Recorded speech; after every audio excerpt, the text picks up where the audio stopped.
Sometimes, rather than creating 3D sketches, it's easier to create 2 or more regular sketches and combine them using the Composite Curve command. Here I have 2 sketches, one on the top plane and one on the front plane.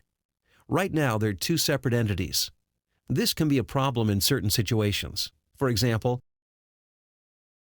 if I create a sweep, the profile will only follow one sketch. It won't profile from one to the other.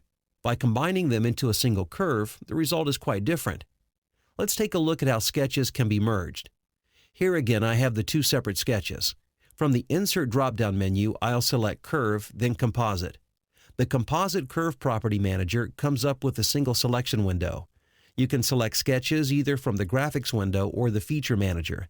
As long as the sketches are touching, forming a continuous curve, they can be combined using this command.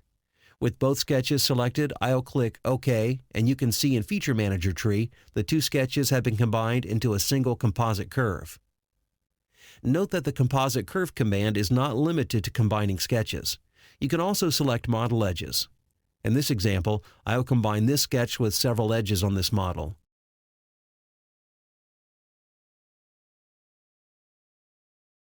As you select edges, they're added to the selection window.